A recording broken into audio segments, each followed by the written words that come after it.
Welcome to the Lightworker podcast. I am your host, Natalie Ubl Grant. I am a Lightworker, a meditation facilitator, Reiki master, and a health and wellness enthusiast who thrives on helping people. Connection is my superpower, and I just love bringing people to a space where transformation can occur. Are you looking for information on being a Lightworker? Are you a Lightworker and just love collecting knowledge from other Lightworkers? Then this is exactly where you need to be right now. Spirit has brought you here for a reason, and my hope is that this podcast will offer some new information and insights that will help you on your journey. I am here to help you connect and grow on your true path as a Lightworker. Welcome back. I'm so glad you're here. Let's get into this next part of our discussion on Atlantis. What an episode. So many insights. I feel really grateful to share this knowledge with you that I have collated through years of regression therapy with different clients who tell me very similar stories. So I have drawn a parallel to the life that we're living now with all the information I've collated from regressing people to this lost civilization. And so I hope that some of the information in these podcasts is helping you or giving you some insight. Enjoy the episode. Because, and I don't know if this is true for other people, but because I can only talk about my experience.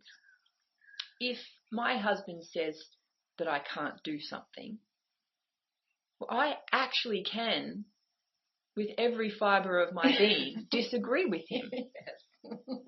And do, often, which leads to very much frustration for him, you know? And he disagrees with me, and he has the right to.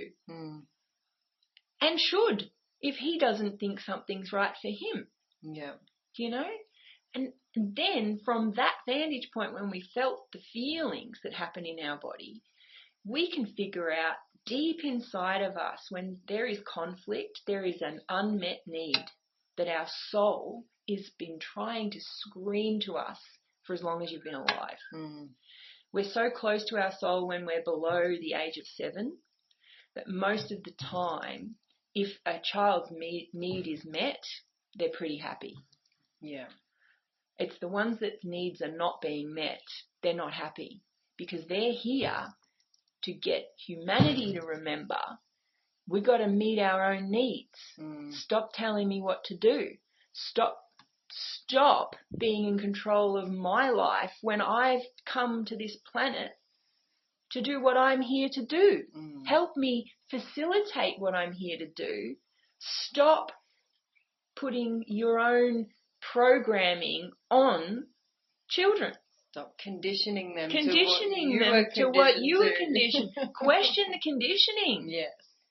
You know, and a lot of us now have been doing that, and we're seeing these kids come through that have access to this unbelievable knowledge.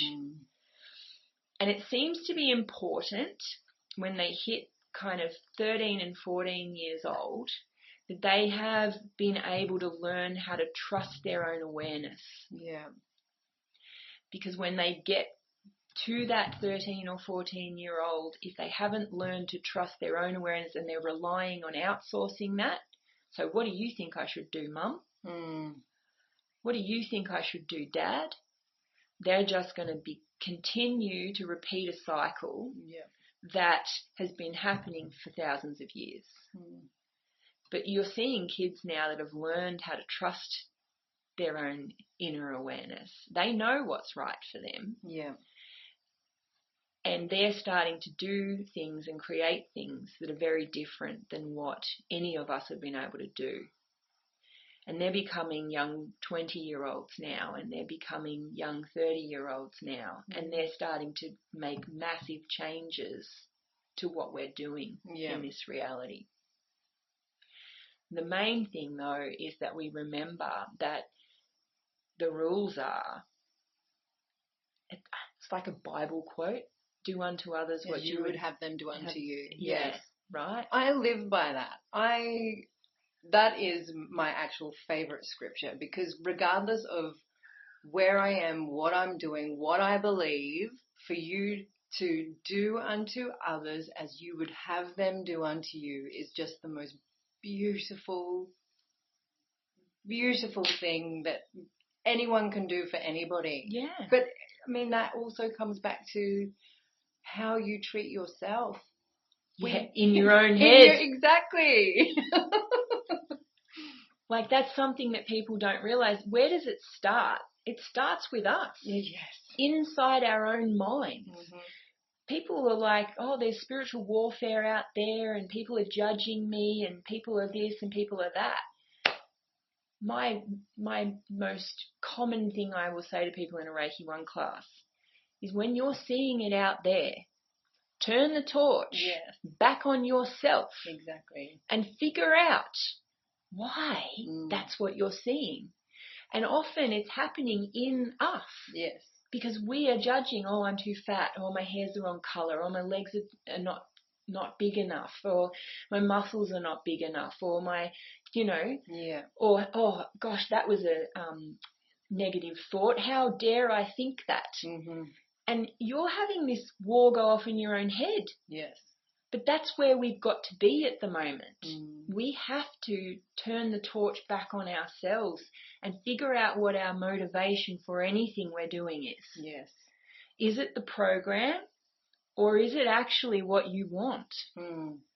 And the only way you'll figure that out is if you stop outward blaming, shaming, judging, criticizing, and start getting into your own channel and asking yourself, what do I want? Yeah. What do I need? Mm-hmm. What is important? This is my life. What do I want to do? Mm-hmm. Do I believe that what that person's saying? Well, I don't. Well, I get to choose whether I turn the telly off. Mm-hmm. I get to choose whether I continue to listen to that person or not. Mm-hmm. I get to choose. Yeah. And that discernment, I believe, is the phase that everyone is in at the moment, but they don't realise that that's where you got to be. Because they're still pointing, saying, oh no, we have to censor that person. They shouldn't be saying that. That's external. Mm-hmm. Internal is, I don't really like what they're saying. I'm going to turn that off. Yeah.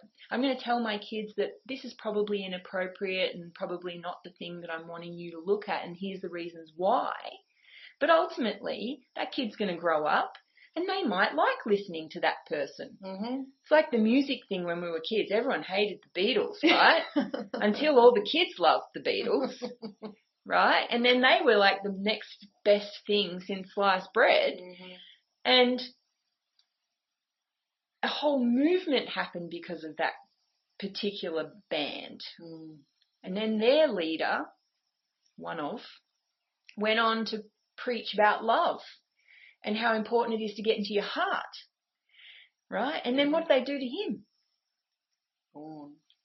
Right? Yeah. I wonder why. Yeah. So it's like, over time there have been people that have come to the planet to demonstrate being in your heart and sharing from love.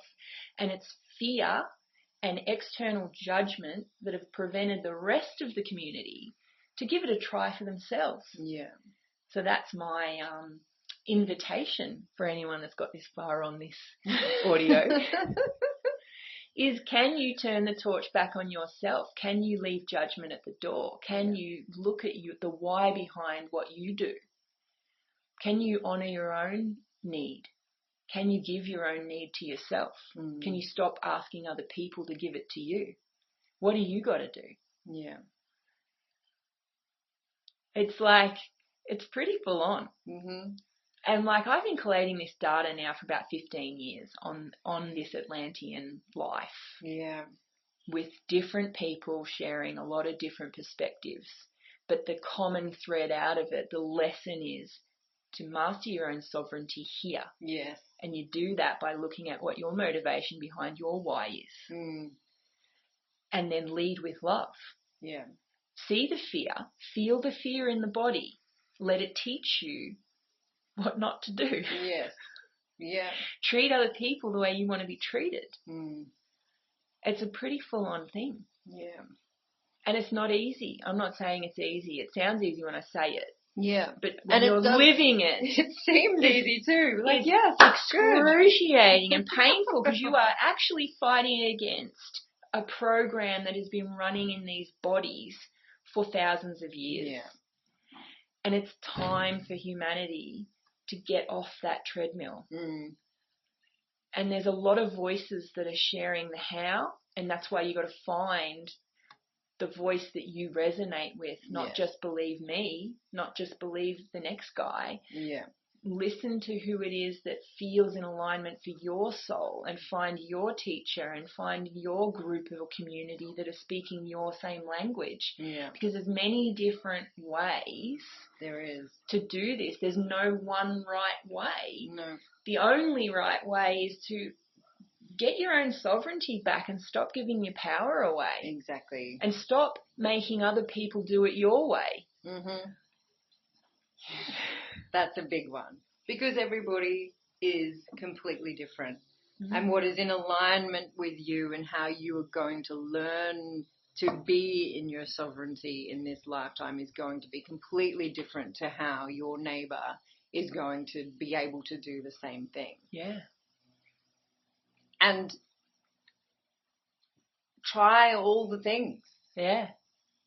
Give them all a go. But discernment is the word. Be able to discern when you are then, exactly like you said, giving your power away, which is not easy to realize when you are in that. And you might be like halfway down the road of giving your power away and then you realize, then you have to give yourself compassion and go, whoops, I've stuffed up there. Hang on, let's breathe for a moment. And have the courage to celebrate you caught it this time. Yes. Forgive yourself for not catching it earlier and then see what happens next. Yes. Connect with your heart, connect with that creator energy, get curious and see what happens. Be willing to listen to other voices without having to believe them all. But be willing to hear them because they've got their own life lived experience that might be interesting to learn about. Yeah. You know, just because you don't agree with them doesn't mean you have to follow what they're doing. No. You know, but it is important that we discern. Yes. You also don't need to cancel them either. No. This cancel culture is huge too. Well, cancelling it is kind of what they did in Atlantis. Exactly. That makes somebody the boss. Mm. And that's a very dangerous situation to be in, and that's why everybody's a bit cautious about that. I mean, 2020 was a great example of that. Mm-hmm. Lots of different ways to look at a situation, lots of different ways to do things. Yeah. And everybody's way, whatever they decided to do, was their way. It was their way, exactly. And there shouldn't be any judgment either way. And if there is, that's the point. Yes. See yourself judging another person and then ask yourself whether you yourself are doing what you need to be doing. Yes. You know? Yeah. Like, it's really interesting. It is. Am I operating from a should? So I should go and do that. Oh, I should do this because society tells me to do it. I should do this because this is just what we do. Or, why am I doing this? Is this serving my best and highest good? Is this serving my family's best and highest good? What's the evidence around me that's giving me information that's going to feel or seem in, you know, because not everyone's a feeling type, some people are thinking, like, what is right for you in that situation? The only person that can answer that question is you, yourself. Yeah. Nobody else. And what I find fascinating is people will go, well, I don't know. They know. If they're given 5 seconds to get in their own channel, pause, and look at the options. Yeah. One option will feel right. It will feel right. It will seem right if you're a thinking type, right? Mm-hmm. There will be one logical way if you're a logical thinker. Yeah. That is for you. But it might not be for somebody else. And what if you were allowed to honour that other person's difference? Yeah. And that's something that didn't happen in Atlantean times. No. And we'll call it Atlantean times because then everyone knows what we're talking about. But I don't know that it was called Atlantis. The only reason we know that is because Plato referenced it 900 years later. Yeah. So, but no one in the regressions calls it Atlantis, just so you know. Yeah. Okay? We don't know, but it was a time on the planet where there were these huge structures. We don't know what they did, though. Yeah. It's interesting because that part doesn't seem important yet. The part that is always the focus in the regressions is this taking back your sovereignty, taking back your choice. Maybe once we've done that, we will learn more about what we could do in Atlantis because this is like the first step. First step in it, yeah. You know? That's my theory. I don't know. There's so many different, like I have such an open mind about everything, and I will hear everything and contemplate everything. I don't ever say this is the only way, and this was from years. This is my whole upbringing. I've learned this over this amount of time. Yeah. So there's so many different things I'm hearing and seeing and coming into my realm and whatever else that is this. Mm-hmm. Exactly this. If we are all in our own sovereignty, living in alignment with what we've chosen to come here to be, and in pure light authenticity, not any of this sort of fake still should, I'm being authentic, but it's the conditioned authenticity. So this... Well, I would challenge when someone thinks they are being authentic, are they? Yes. Just ask yourself. Yes. Is what I'm doing coming from pure alignment or is it a should? Exactly. And you feel that in your body. Yeah.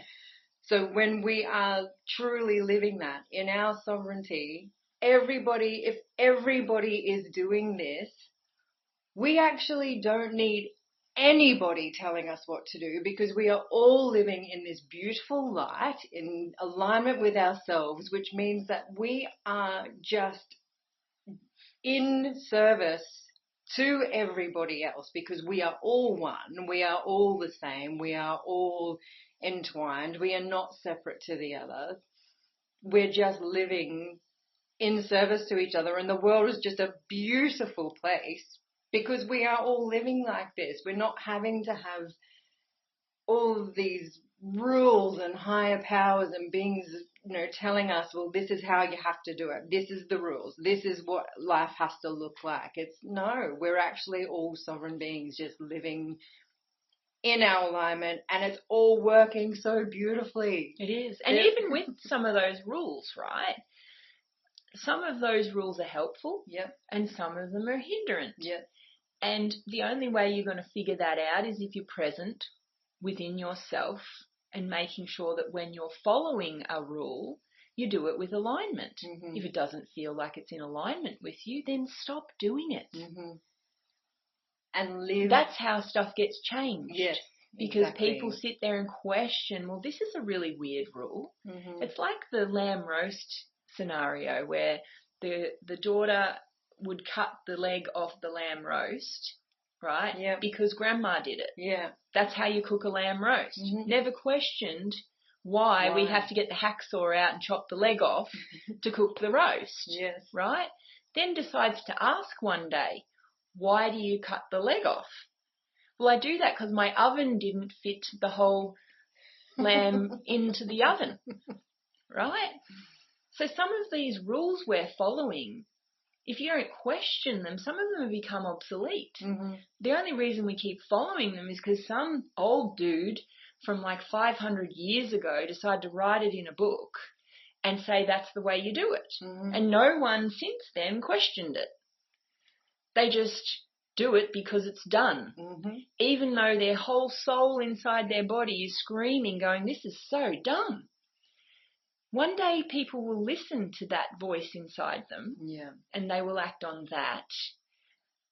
And as long as they're coming from that space of love and care and compassion for other people that might not understand or have the same point of view, I feel like we're going to get a bit of progress happening. Yeah, we will. Yeah, it's interesting. We will. And compassion is, I want to highlight that word. That's been coming up a lot for me lately. Yeah. Just show compassion. I've had lots of different ways that's been coming, because there are different things that come up in your life, and you can get really frustrated. You can get really angry and impatient and want to slap someone. Yes. But yes. Have the compassion. Yeah. They're not where you are right now, which is not wrong. It's not right. It is what it is. Yeah. Just live with compassion. Yeah. But even like when you're noticing you're triggered, right? Feel the trigger. Mm-hmm. You don't have to act on it right away. There it is. It's a trigger. Yeah. Wow, that's interesting. I feel like I'm, getting angry here. Mm-hmm. Well, then operate from that space and make the decision. Do I want to operate from anger, or do I want to operate from compassion? And right now, while I'm in a triggered state, I actually can't operate from compassion. Yeah. So probably the best way to move forward would be to pause and say, can I come back to this later? Mm-hmm. Absolutely. That would work best for me anyway, mm-hmm. where I've had a chance to feel my feelings and then figure out what it is that I need, and then be able to, if you have to have a conversation with anyone about anything, that would probably, I know for me, historically, that's worked better. Yes. Than letting my trigger run, because I set fire to stuff. Yeah. If I operate from my program, it never ends well. And see, that's a learned experience. Yeah. I've learned that is always an outcome I regret. So I've had to honour myself in those moments and honour the anger that's rising, because anger is not a bad thing. No. Frustration is not a bad thing. No. It's there because your soul is saying, this is not right for me. Mm-hmm. Listen. Mm-hmm. Feel the anger, work out why it's there, then with your alignment of mind, body and soul, then operate from that space where you've actually chosen what it is that you need to do. Yeah. Instead of letting the program run, because the program is old. Oh, yeah. It's such an old program in our bodies, and it is obsolete if you want it to be. Sometimes people really enjoy their program though. Yeah. And that's kept them safe, and it's the way that they operate. And yeah, when we are met with that, if we can maintain a neutral frequency, often it actually offers the opportunity for that other person to see the situation differently, because we're not pouring our energy onto them and trying to get them to change or do something different. Yeah. They actually can truly see themselves a lot of the time, because we've been able to maintain that heart coherence and that neutrality. And that's really an interesting thing. It is. That's a massive thing that Ra teaches in human design too, is that when you can just always come back into your alignment, into your design, that in itself is teaching other people that they have the permission to do the same. Yeah. It's with everything, isn't it? Yeah. It's not just with human design, that's everything. When you can be that, you are giving other people permission. Absolutely. Yeah. Fascinating. Thank you, Cass. Thank you. This has been a great conversation. I'm so glad I hit the record button. Yes, me too. And we will end this here. If you're interested in exploring your past lives, get in touch.